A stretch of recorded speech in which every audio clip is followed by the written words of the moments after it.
អ្នកនិពន្ធវ័យក្មេងកិច្ចការងារតែនិពន្ធគឺត្រូវការការសិក្សាស្រាវជ្រាវច្រើនជាជាងការត្រឹមតែអានមានទស្សនៈជាច្រើនដែលបានលើកឡើងថាអ្នកនិពន្ធគឺត្រូវតែជាអ្នកពូកែអានអ្នកនិពន្ធគឺជាអ្នកចូលចិត្តអានហើយត្រូវតែអានឲ្យបានច្រើនទស្សនៈនៃការយល់បែបនេះគឺមិនខុសឡើយបើមែនទែនទៅការសរសេរគឺពិបាកហើយវាមិនខុសពីគំនិតរបស់អ្នកប្រាជ្ញម្នាក់ដែលបាននិយាយថាសរសេរគឺគិតទេ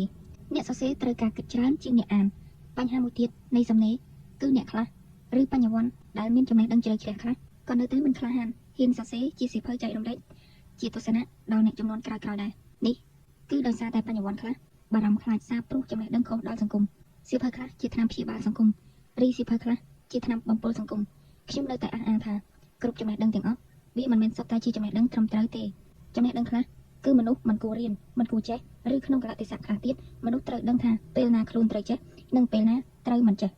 ខ្ញុំធ្លាប់បានមានឱកាសជួបជជែកជាមួយនឹងបញ្ញវន្តថ្នាក់ខ្ពស់ប៉ុន្មានរូបដែលលោកសុទ្ធតែជាអ្នកចេះដឹងជ្រៅជ្រះមានអាយុចំណាស់និងបានបញ្ចប់ការសិក្សាថ្នាក់បណ្ឌិតពីក្រៅប្រទេសខ្ញុំតែងតែសួរសំណួរទៅកាន់លោកថាតើហេតុអ្វីលោកមិនសរសេរស្នាដៃជាសៀវភៅបន្សល់ជាគំនិតដល់អ្នកចំនួនក្រោយៗលោកឆ្លើយដាក់ខ្លួនយ៉ាងសាមញ្ញថាខ្ញុំមិនចេះទីក្មួយពេលបានឮឃ្លាដែរថាខ្ញុំមិនចេះទីក្មួយគឺធ្វើឲ្យខ្ញុំយល់ច្បាស់ពីចេតនាខាងក្នុងរបស់លោកដែលបារម្ភខ្លាចខុសឬគំនិតដែលសារព្រោះក្នុងសង្គមហើយវាអាចនឹងមិនត្រឹមត្រូវបើឆ្លុះបញ្ចាំងមកកាន់សង្គមយើងបច្ចុប្បន្នវិញគឺមិនសូវមានអ្នកហ៊ានសារភាពថាខ្លួនមិនចេះទេក្នុងវគ្គបណ្ដុះបណ្ដាលខ្លះអ្នកខ្លះអះអាងថាខ្លួនពូកែខ្លាំងឬជាគ្រូលើគ្រូធំ Master ចេះនេះឬចេះនោះឬរៀនមួយថ្ងៃខ្លាយទៅជាសេដ្ឋីឬបើបានសរសេរស្នាដៃជាសៀវភៅបោះពុម្ពផ្សាយមួយក្បាលក៏ប្រកាសខ្លួនធ្វើជាគ្រូតែនិពន្ធឬបើកវគ្គបង្រៀនតែនិពន្ធផងក៏មានសង្គមយើងបច្ចុប្បន្ន2019សម្បូរតែអ្នកសម្ញែងអ្នកសម្ដែងតែខ្វះអ្នកពិតប្រាកដអ្នកខ្លះប្រឹងធ្វើការងារយកមុខមាត់ច្រើនជាងធ្វើការងារយកលទ្ធផលពិតខ្ញុំនិយាយបែបនេះវាអាចប៉ះពាល់អារម្មណ៍អ្នកដែលមានខ្លួនអាចរអៀសខ្លួននេះមិនខុសពីពាក្យខ្មែរដែលថាស៊ីលីរអៀសខ្លួនឬគោដំបៅខ្នងក្អែកហើររំលងរំភាយកន្ទុយខ្ញុំធ្លាប់បានអានសៀវភៅខ្លះអំពីលក្ខណៈអ្នកចេះដឹងនិងកិច្ចការដែលអ្នកចេះដឹងត្រូវធ្វើដើម្បីស្រោចទឹកដាក់ជីសង្គមសូមសាកល្បងអានអត្ថបទរបស់លោក Noam Chomsky ដែលនិយាយអំពីទូនាទីរបស់បញ្ញវន្តក្នុងសង្គម The Responsibility of Intellectual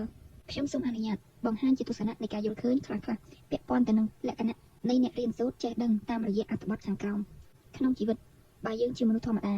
ាក៏ប្រឹងរស់នៅធម្មតាទៅរស់នៅតាមរបៀបសាមញ្ញទៅហើយគុំតែប៉ះពាល់អ្នកដទៃទៅបានហើយក្នុងនាមជាបុគ្គលសង្គមឬបុគ្គលសាធារណៈបើចង់រស់នៅធម្មតាសាមញ្ញក៏រស់នៅបែបធម្មតាសាមញ្ញទៅតែសំខាន់ឲ្យតែរស់នៅល្អត្រឹមត្រូវនិងមានសុចរិតភាពក្នុងលក្ខខណ្ឌខ្លះបើបានខ្លាចខ្លួនទៅជាបុគ្គលគំរូហើយក៏ពុំគួរបណ្តែតខ្លួនបណ្ដោយអារម្មណ៍ឲ្យគ្រប់គ្រងខ្លួនហួសហេតុពេករហូតដល់ធ្វើអ្វីមួយខុសមុខខុសក្រោយប្រេះផ្ដាស់បង្ហាញចំណុចខ្សោយចិត្តសាស្ត្រឲ្យអ្នកចេះដឹងដូចគ្នាវិតម្លៃក្នុងន័យប្រមាណដែរជាទូទៅខ្ញុំកំណត់ថា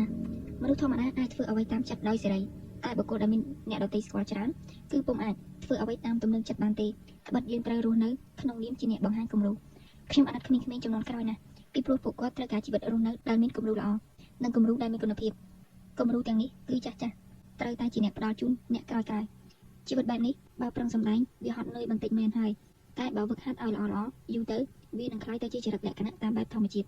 ិការអប់រំគឺជាការកែប្រែអ្វីដែលខុសមកអ្វីដែលត្រូវយើងជាអ្នកចេះដឹងមិនថាអ្នកនិពន្ធយុវបញ្ញវន្តគ្រូបង្រៀនត្រូវលះបង់ច្រើនណាស់ហើយទំហំនៃការលះបង់នេះវាក៏ពុំងាយស្រួលប៉ុន្មានដែរក្នុងនាមជាអ្នករៀនសូត្រចេះដឹងកុំអួតសម្ញែងសន្លឹកសញ្ញាបត្រតែត្រូវអួតសកម្មភាពធ្វើបានផលល្អអួតចរិតសិលធម៌អួតទឹកចិត្តទូលាយអួតការចេះដឹងឲ្យតម្លៃមនុស្សដូចគ្នាអួតចិត្តរៀបទៀបចំណេះដឹងវានឹងក្លាយទៅជាឥតប្រយោជន៍បើកាលណាយើងមិនបានយកមកប្រើការឲ្យកើតការវិរគមការយកចំណេះដឹងទៅប្រើដោយខុសគោលការណ៍សិលធម៌វាជាអំពើបាបឬការយកចំណេះដឹងទៅប្រើដែរតែប្រើមិនបានផលល្អវាក៏ជាចំណេះដឹងឥតប្រយោជន៍ដែ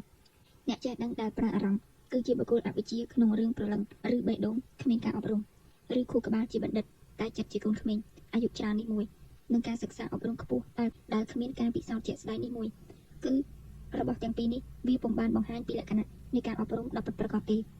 យើងគួរតែឈប់និយាយភាសាដែលជាប់អញតែគួរតែនិយាយភាសានៃសេចក្តីស្រឡាញ់អ្នកចេះដឹងពិតប្រាកដគេមិនដើរអួតសម្ញែងសម្លឹកសញ្ញាបត្រទេ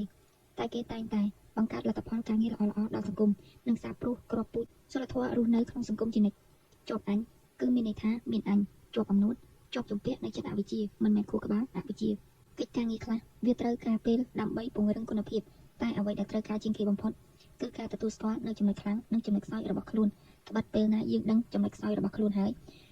គឺយើងនឹងអោបក្រសោបពេលវេលាពង្រឹងខ្លួនឯងបើប្រៀបធៀបពីសម័យមុននឹងឥឡូវសំណេរគឺខុសគ្នាឆ្ងាយណាស់នេះជាការយល់ឃើញរបស់ខ្ញុំប៉ុណ្ណោះ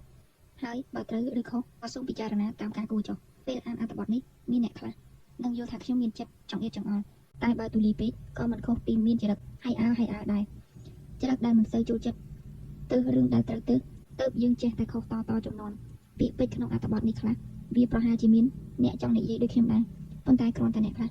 មិនក្លាហានហ៊ាននិយាយពីព្រោះអ្នកដែលចង់និយាយបែបនេះខ្លះគឺខ្លាចអ្នកដទៃស្អប់រីចំពោះខ្ញុំវិញខ្ញុំបានលះបង់ចោលនៅអារម្មណ៍ខ្លាចត្រូវអ្នកដទៃស្អប់បើខុសខ្ញុំចាត់ទុកជាកំហុសខ្ញុំម្នាក់ឯងតែបើត្រូវវិញគឺជាការរៀនសូត្របន្ថែមទាំងអស់